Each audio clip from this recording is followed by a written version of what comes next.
It's time for this week's episode of Brandon Sports Talk, featuring in-depth interviews from those who are trending in the world of athletics.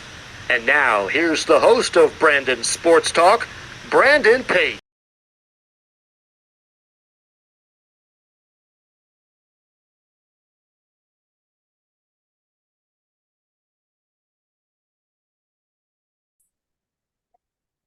Welcome back to Brandon Sports Talk. In today's episode, I have the privilege of interviewing the Longwood's head women's lacrosse coach, Coach Kylar Ferguson. How are you doing today? Very good. Thank you, Brandon, for having me. Thank you. Can you talk about how you knew that you wanted to get started in coaching in college women's lacrosse? Well, after playing in college and graduating, I got to coach some while going to school at Kennesaw, and I just enjoyed working with the players so much. And the right opportunity came along, and it was just sort of meant to be, I guess. What was that experience like going to play college lacrosse for Kennesaw State? It was super eye-opening. It was just a huge wow moment, going to be on an inaugural Division I team. It was a lot of hard work, and you're just with these girls that are so passionate about the sport. And we got to create the traditions and set the expectations, and it was a really fun, big time athletic time. For you as a player, what was that like being a part of an inaugural team?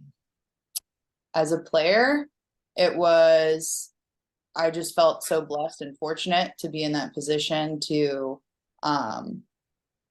what we wanted was what we went after. We wanted to leave a legacy of, going for it and being there for one another and really building something from the ground up. It was super exciting, challenging. But just an overall, I cherish those memories. It was a great time. How was that feeling like getting to put on that uniform and representing Kennesaw? It was awesome. These bright yellow uniforms that we had. You just feel like you're a part of something huge, way bigger than yourself, and you're also representing your family, your teammates, your school. I also had a brother that played baseball at Kennesaw at the time, so it was a family affair just as much as it was a team one. It was such a unique opportunity that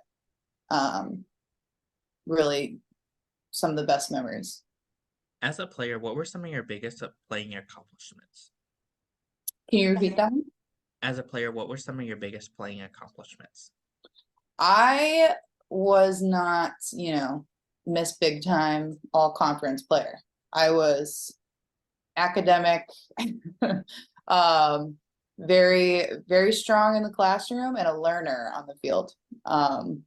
I was a defensive midfielder, and I was the girl that could run for days, but I'll never forget, the first college goal and your goal song plays in Fifth Third Bank Stadium. And but definitely the biggest accomplishment was really just getting to play Division I lacrosse.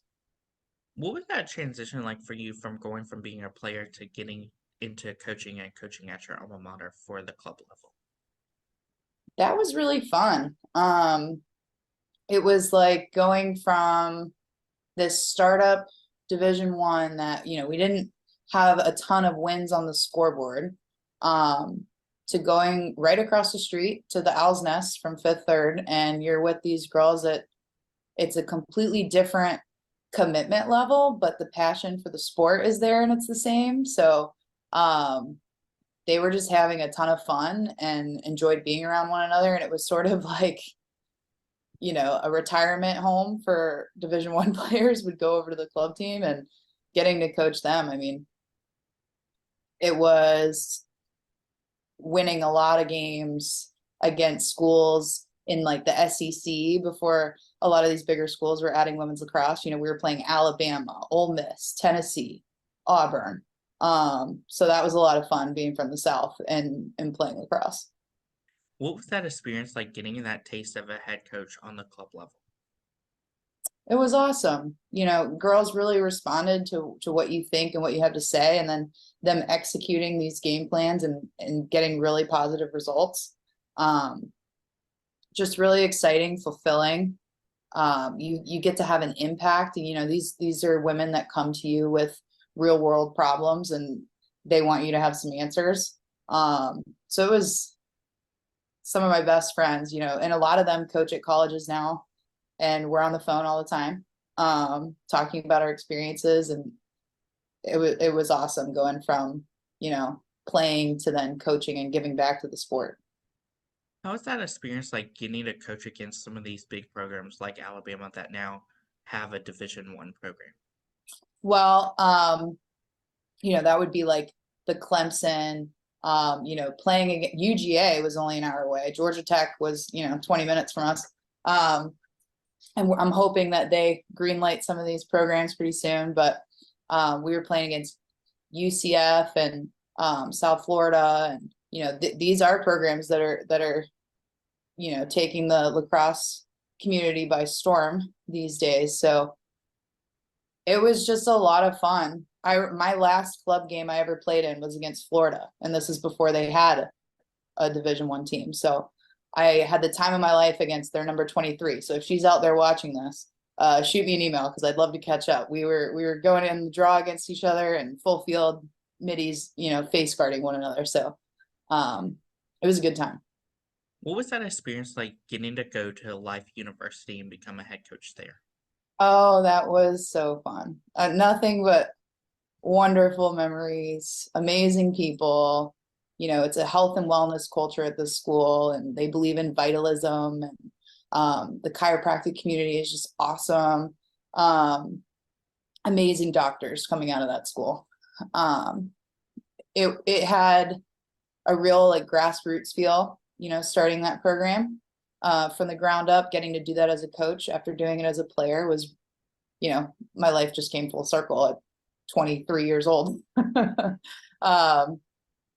But you know, that school has a beautiful campus and a lot going for its athletics department, and I think they're going to be running the NAIA here pretty soon. What were some of your biggest accomplishments as that head coach at Life University? I think starting a program from the ground up and going 500, you know, in the first year, getting some conference recognition for individual players right away. And, you know, we ended up having multiple All-Americans, and we had some amazing, the COSIDA award for, you know, Tina Ritchie, arguably one of the best athletes to ever go through the NAIA and Life University. You know, it was just so rewarding how successful the players were able to be. And we finished third in the nation in our third season. So that was pretty exciting.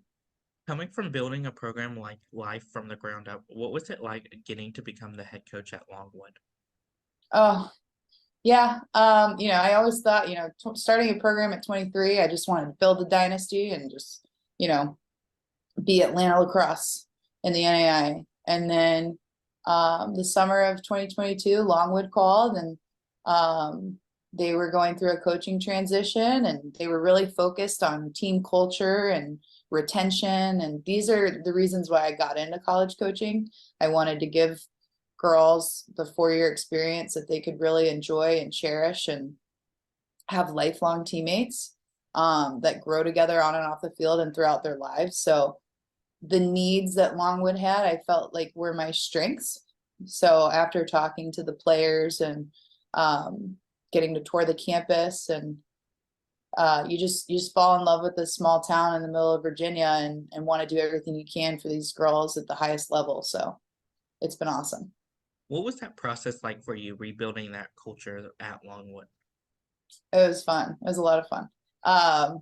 These, you know, first thing I did was called every girl on the roster. It's like, hey, I'm me, you're you. What do we want to do? And just got a real sense of how competitive these girls are, and they want to be that high level program, and they just wanted somebody that could lay out some stepping stones and some boundaries and the discipline that they needed to follow through on and get some results, which was really exciting. I have my 4 pillars of a lacrosse program that come from my playing time at Kennesaw, things that I really wanted to be at the forefront. And those are respect, loyalty, commitment, and pride. So we just sort of built off those pillars, and that's something that's a day-to-day activity that we're focused on. And the girls responded really well, and I give a lot of credit to them. We did a lot of good work on culture last year, and they had a lot of fun doing it. Can you talk about, of course, the culture that you've built for the Longwood women's lacrosse program? Say that again? Can you talk about that culture that you've built for the Longwood women's lacrosse program? Yeah, it's in everything we do. It's how we treat one another. It's how we approach the day, the practice plan, whatever it is. We want to do it together and lift each other up. The last thing I say to them every day is make good choices and take care of one another. And these are young women that really took that to heart and exceed all expectation in that category. They have taken every challenge and they've done it head on. And I think our culture is something you're going to be able to see when you watch our games this spring, which is really exciting. What was that feeling like for you as a head coach stepping onto that Longwood field for the first time? Oh my gosh, super exciting. It was, it felt right, when you have a team that believes in one another, like we do here at Longwood, you feel like you can do anything. And our first game was at George Mason last spring, and to come out with that first win, it was a good in-state win, and it was a 1-goal game, and it was super exciting, a good defensive matchup against 2 comparable programs. It just felt exhilarating, and like this is the right place to pursue your passion. For you as a head coach, what was that first win at George Mason like, getting that first win as a head coach? Oh, it was so nice. It was, I think we opened the season for the first time in about 15 years with 2 wins, and the girls were just, jumping around, hugging each other, just so stoked. And they took that energy down to Atlanta, to my alma mater, to play Kennesaw to get their second win. And the screams in that huddle were even louder than the first game. I mean, they were really excited. Both 1-goal games. So we have some grit to build on, and it was awesome. As you talked about that, what was that like as a head coach, going back to your alma mater and getting to coach against your coach and getting that win? Well, Coach Manis was at Detroit Mercy while I was playing at Kennesaw, who was in the ASUN conference with us. So we did see her, but she took over Kennesaw's program right after I was done there. After 4 years of Kennesaw being a program, Coach Manis came, and she's done a great job with that team since. But going back to 5th, 3rd, just even pulling in the parking lot on like the other team's bus just felt weird. But there's so many people there that are still there that I know, and got to give a lot of good hugs. And the media team there was awesome. They do a great job on the KSU Owls network, and the game day crew, just from top to bottom, they run a great game day at Kennesaw. And I remember being able to be a part of that in a uniform. You don't really have as much knowledge of the in and outs of what's really going on, but going back as a coach, you're like, there's a mic right there. This is awesome. But I even know a lot of their players, so it was just like a big welcome home bash. It was fun, and my whole family got to go, so that was nice. Who are some of the teams in your conference that you compete against each week? Some of the teams are, we have Mercer, who is the #1 team for a while now, a few years running. We have High Point, Furman, Bradford, Winthrop, Presbyterian, Wofford. I hope I didn't forget anybody. There's 9 teams. What is that home game atmosphere like when teams like Wofford comes to home versus going to High Point away? The home game is just, I mean, Farmville feels like home. Not a lot of people have heard of Farmville, but those of us that, work to represent it, and the families travel super well, seeing all the blue and white in the crowd is really awesome. And a lot of our sports teams come out and support us, and we support them. So it makes for a great home field advantage. We have some special AstroTurf, so the ball bounces a lot different, and you can't wear cleats on our turf. So for a lot of the visiting teams, it's a different environment right off the jump. So when we're going to an away field, the travel's always fun. The bus rides are where we make a lot of our team memories, bus karaoke, and a lot of fun games ran by our seniors that are hilarious. So we get to do all of that. There's something to be said for travel food. We have to do a good job of finding our healthy choices. But definitely prefer the home games. Of course, as a coach, what is it like getting to coach against on the fields where you have AstroTurf and maybe another team might have natural grass? See, I played on grass, so especially when you consider the weather conditions, that has a lot to do with it. But I mean, you have to consider everything from how the strings on your stick are going to respond, the footwear that you're wearing. Are we going to trust the ground game today? We're going to try to keep the ball moving a little bit more in the air. There's a lot of different factors. Even at Kennesaw, there's that concrete wall right behind the goal, so the ball's bouncing back on consistently. That can, cause a dead ball or dead play in the middle of the offensive or defensive set that you have to be ready for. So there's a lot of different elements that play into all the different facilities, and it just adds to the story and the excitement and the wins. What does that recruitment process look like for those prospective student athletes looking to play in college women's lacrosse? The recruitment process is I want it to be as fun as possible. Coming as a kid from Marietta, Georgia, wasn't highly recruited. Lacrosse was so new. I'd only been playing it for 3 years. So I really take pride in going the extra mile with the recruitment process and holding the hands of parents and players that might not know as much. Especially when I was in the NAIA, you have a lot of room to be able to do that. But really, it's just about getting out there and representing yourself really well on the field in front of these coaches at showcases and play days and camps and prospect days and tournaments. And then also representing yourself really well over email, and being consistent with what you want.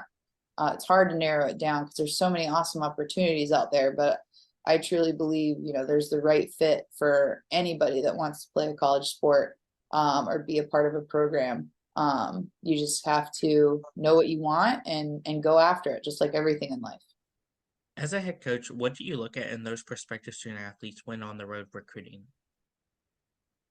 I look for the spirit of the game.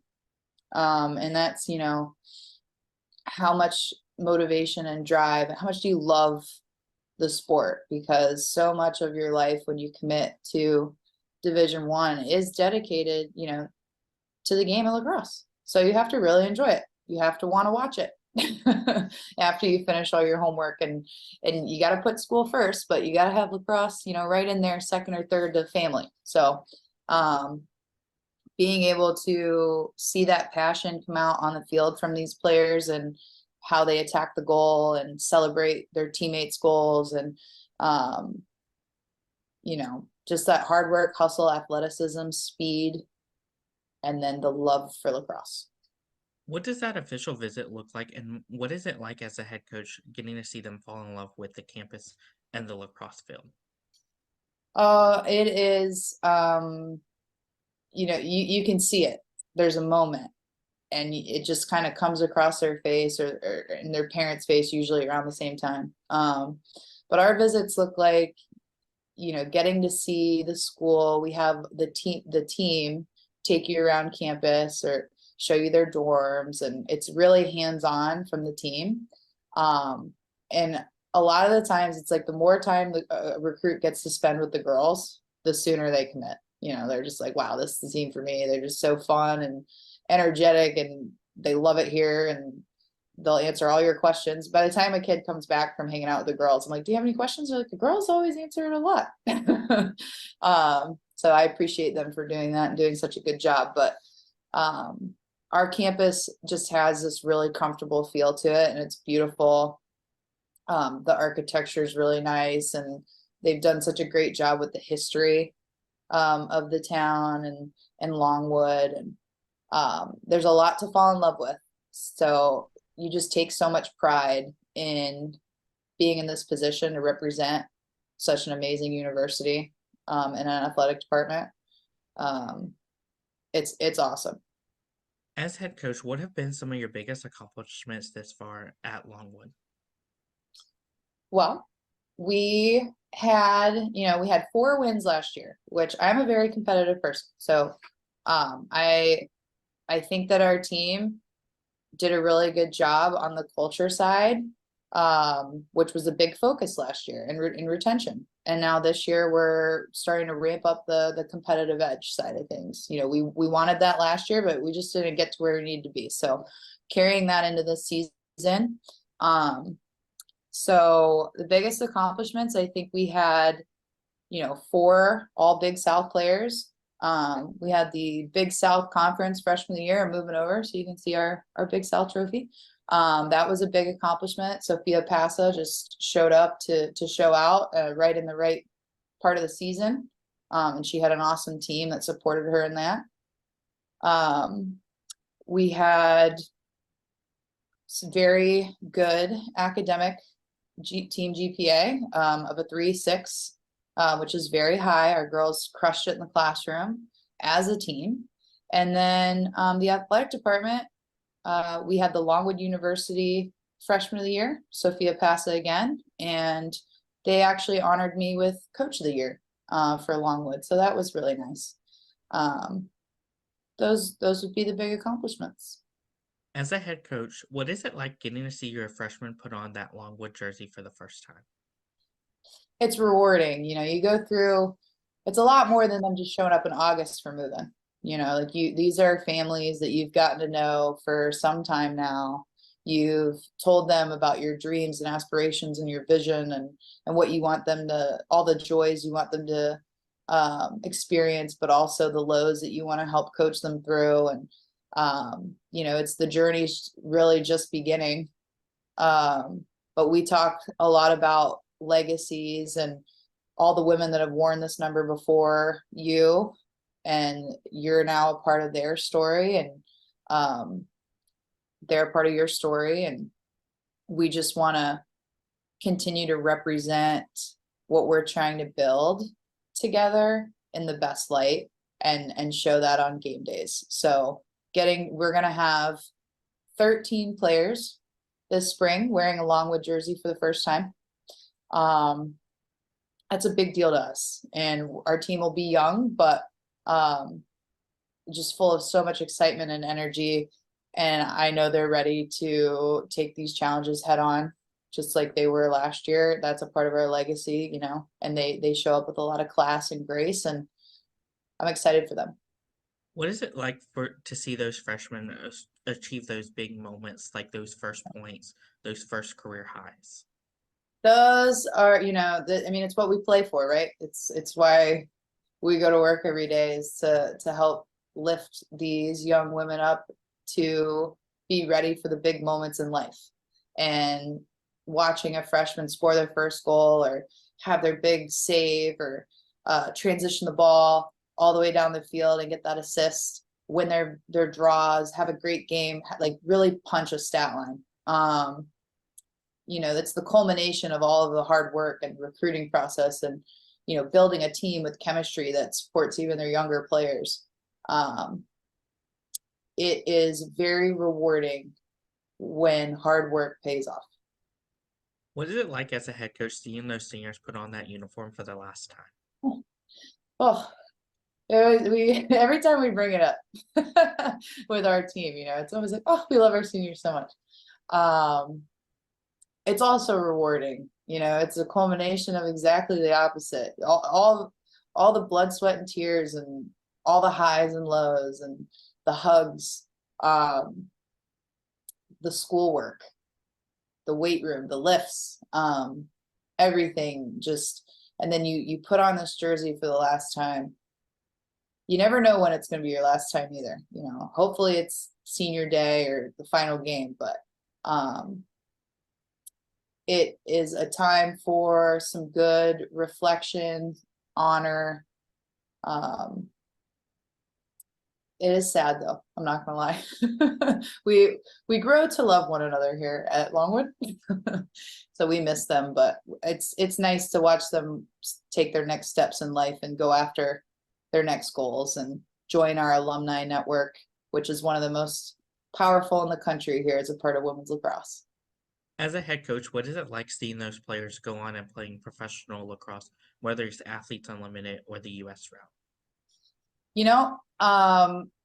The closest I've been is, a player that we played against in the NAIA. She went professional, and having watched her grow on the field, I mean, there's some recent graduates from life. Having started a program for 4 years, you don't have a lot of girls, leaving as much, especially when you start with 28 freshmen.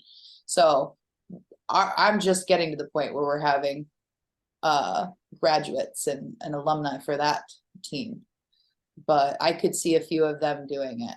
But I think the sport has come so far since my time, and I'm so happy for them in these opportunities. And I just think if it's something that you're considering, go for it. Just go all in, go try out, go see what happens. Because you're going to be, even if you just do the tryout and you don't get a call back, you got to play on the field with women that you're going to get to watch for a long time, especially with it being added to the Olympics and sixes coming on board. And they're doing such a great job just propelling our sport forward. And who doesn't want to be a part of that? What advice do you give those freshmen out there looking to enter college lacrosse for the first time?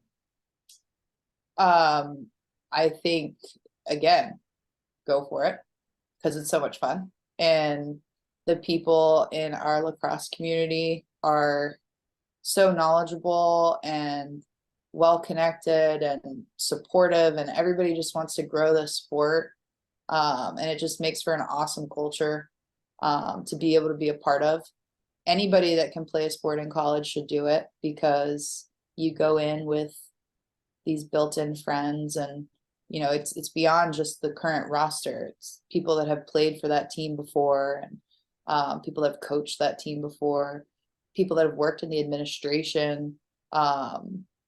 There's so many people that are part of a team, and it's for a reason. It's so much fun. Definitely go for it and give it everything you have. Give it every ounce of positivity you can muster, because it's so worth it. What advice would you give those seniors out there that are looking to play professional lacrosse, whether it's Athletes Unlimited or the US route?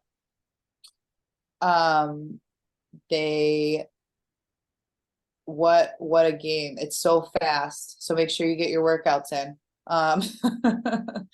You got to be able to take some hits and keep on playing like Rocky, but get out there and meet these people and just keep playing as long as you can. What advice would you give those college players out there looking to get into coaching after their playing career? It's so fun. It's not even a job. You wake up every day and you get to go hang out with 30 of your best friends and continue to build towards a common goal and together. And if you're fortunate enough to be a grad assistant, an assistant coach, a head coach, and an operational assistant, whatever it is, it's just so rewarding, because you're building a lot more than just X's and O's. You're building a family of friends, and it's awesome. What advice would you give those future head coaches out there looking to build their own program and build their own legacy? think a lot about what you would want as a player and as a coach, and start building the parameters to help others understand that. And if you show up confident in what you believe in and where you want to build towards, people are going to buy in and they're going to give it their all. And it's a very powerful thing.